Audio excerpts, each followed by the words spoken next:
ভাবে প্রত্যেকের কল্যাণ নিশ্চিত করতে হবে সমতা ও ন্যায় বিচারের ভিত্তিতে।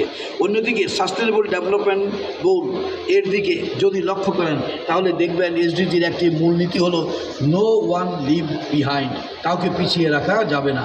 আমাদের মূল ফোকাসটা এখানে উন্নয়নটা হতে হবে একটি হোলিস্টিক অ্যাপ্রোচের ভিত্তিতে।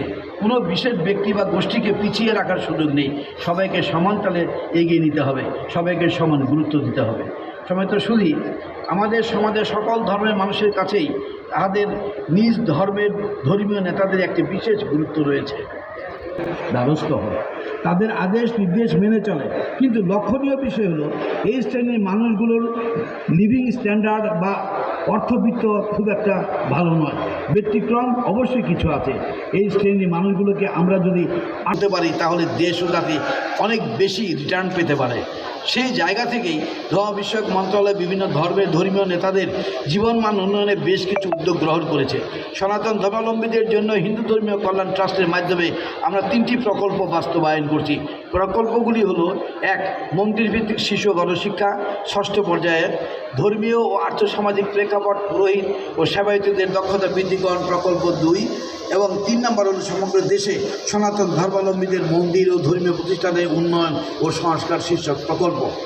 এর মধ্যে ধর্মীয় আর্থসামাজিক প্রেক্ষাপটে পুরোহিত ও সেবায়িতদের দক্ষতা বৃদ্ধিকরণ প্রকল্প একটি গুরুত্বপূর্ণ এবং জনকল্যাণমুখী প্রকল্প।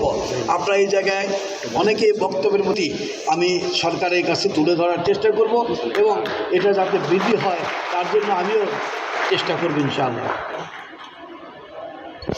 এর মধ্যে ধর্মীয় আর্থসামাজিক প্রেক্ষাপট পুরোহিত ও সেবায়িতদের দক্ষতা বৃদ্ধিকরণ প্রকল্প 2য় পর্যায়ে একটি গুরুত্বপূর্ণ এবং জনকল্যাণমুখী প্রকল্প। সবাই তো সুধীবৃন্দ, আপনারা যদি আমাদের সমাজের পুরোহিত ও সেবায়িতদের দিকে লক্ষ্য করেন তাহলে দেখবেন তাদের জীবনমানের উন্নয়ন ঘটানোর অনেক সুযোগ রয়েছে।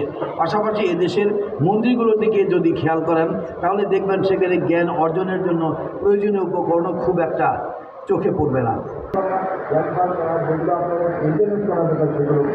ইতিমধ্যে আমার মনে হয় প্রত্যেক উপজেলায় 10টি করে আর বিভাগীয় দোয়া চাই, দোয়া করবেন আপনাদের প্রকল্পটা বাস্তবায়ন প্রকল্প নিতে পারি। তাই কোনো মন্দিরই আপনি কোনোদিনই দেখবেন যে কোনো রকম সেই তাদের মেনটেন্যান্সের কাজ বাকি থাকবে না। অতীতে আমরা করেছি যদিও, কিন্তু সেটা স্বল্প ছিল। আমরা এবার বৃদ্ধি করে এইভাবে করার জন্য চেষ্টা করছি। সবাই তো উপস্থিতি এই প্রকল্পটি গ্রহণের জাগ্রত করা, এই জায়গাটায় আমি বলবো এই জায়গাটায় বক্তব্য দিয়েছেন আমাদের সুব্রত পাল এবং আমাদের ডিআই সাহেব, খুব সুন্দর বক্তব্যের মধ্যে চলে।